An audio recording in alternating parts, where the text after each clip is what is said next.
All right, let's do this. And now it's time for 69.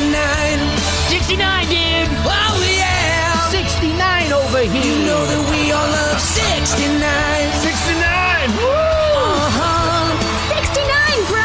Hey, now it's time for 69. It's time to talk football with old number 69, Mike McGlinchey. Oh, 69. Who doesn't love 69? Everybody loves 69. Mike McGlinchey, how you doing, Mike?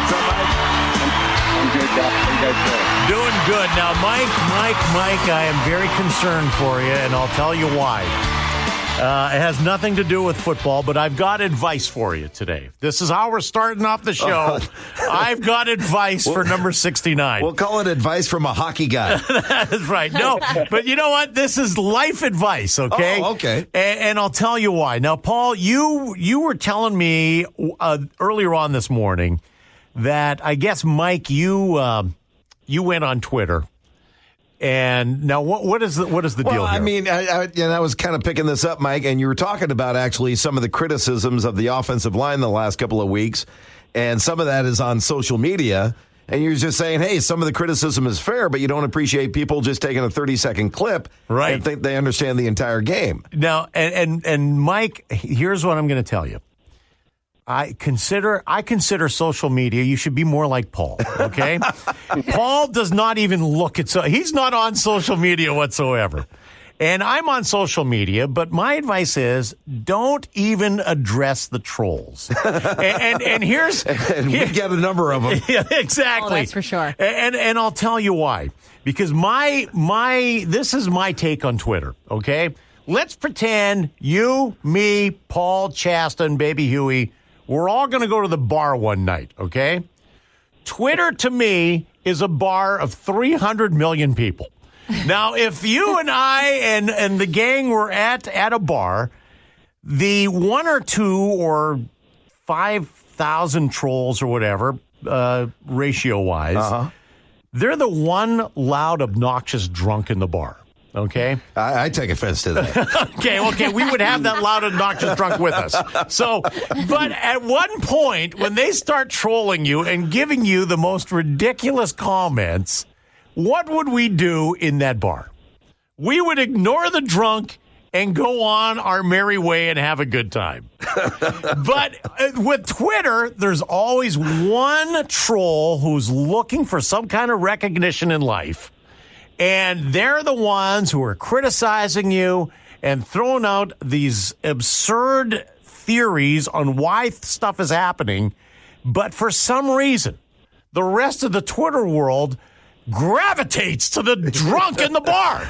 And that drunk just wants to be validated. Exactly. Yep. So my advice to you is when you see stuff like this on social media, I wouldn't even address the troll. Ignore the drunk. They're the drunk in the bar. Yeah.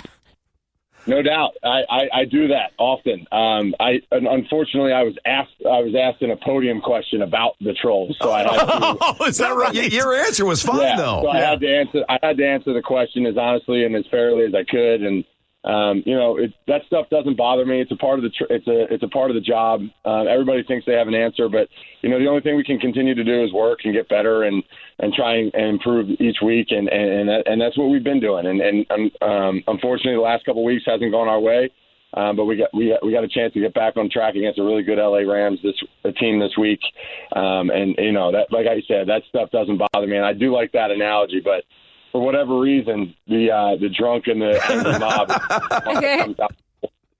Hey, now, and I'm going to ask you because let's say it's a long season, okay? Yeah. And you've had a little bit of a rough stretch here as a team, but when you have a game as bad as that one was team-wise, and let's face it, let's say you dropped a turd on the field, do you as a team?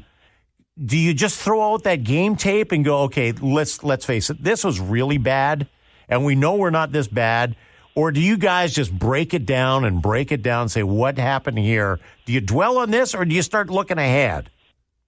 Well, you definitely, it's not a dwell thing, but there's obviously things that you need to take from the film and learn from it. There's some things offensively that we had opportunities to do and didn't capitalize on. We obviously have to learn from the mistakes that we made, and everybody's got to do their part in eliminating the turnovers that we've had in the last couple of weeks, because those just they kill games and they kill opportunities to win. And so we've had a lot of, obviously you don't spend time dwelling on the result of the game. You just spend time on finding the things that have happened that went wrong and making sure that they don't happen again.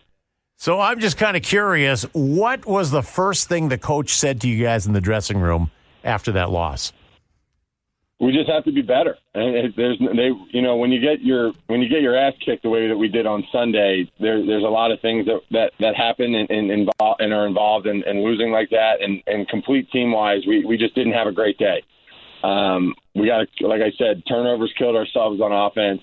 And I can't really speak to the defensive side of the ball because I'm not over there, but I'm sure they have things that they want to improve on too. And it's just a matter of locking in on that stuff and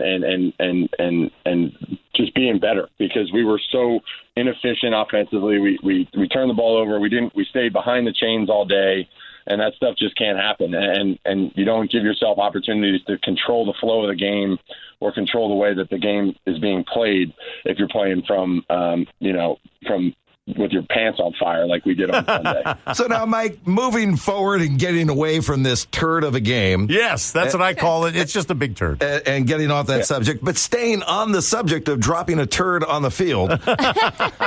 In your illustrious near 20-year career, have you ever had the call of nature when you've been on the field at any level of play where you either had to do something on the sidelines or leave the field?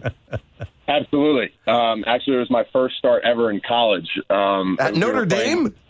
Yeah, we were playing in the Music City Bowl my redshirt freshman year. And the night before the game, I got hit with the stomach flu in the worst way. And it's the stomach flu yet, and it's a messy one. Yeah, it wasn't good. It was both ends. It was horrific. And I spent the entire night, going back and forth between the toilet and my bed, and then it continued the next day and was thrown up in between timeouts. And somewhere along the line in the second quarter, I was either drive block or anchoring on a pass pro, and something happened where I didn't have restrictions anymore, and so I had to do a nice little change of pants at halftime, and it was all good. So hold it, it happened. I've done that before, but I was driving my car at the time. Yeah, so me and the athletic training staff and I got really close that day.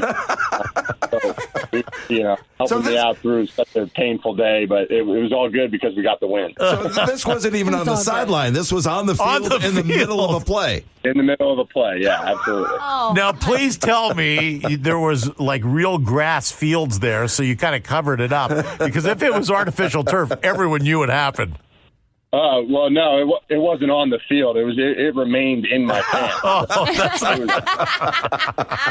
Nobody knew about that up until except for a couple close friends on the field, the athletic training staff at Notre Dame, and now you. Whoever's listening to the bone this morning. Hey, but the positive side is none of the defenders got close to you. They're thinking, McGlinchey's having a great game today. Exactly. Yeah, everybody's just running away from me, which is always making my job easier. Hey, by the way, I'll tell you, on our Facebook page, and now I'm going to send you to social media, there we have a great Throwback Thursday video of Joe Montana. And it's an old ESPN commercial. I don't know if you've ever seen it. Paul, you hadn't seen this before. No, I haven't. Yeah. And I thought I'd seen all the commercials he'd been in. One of the all-time greats. So if you want to entertain yourself, go to that instead of looking at the trolls today. I will. All right, there you go. All right, Mike, good luck Sunday. It's a big one against the Rams. That's right. The great number 69. Thanks, Mike.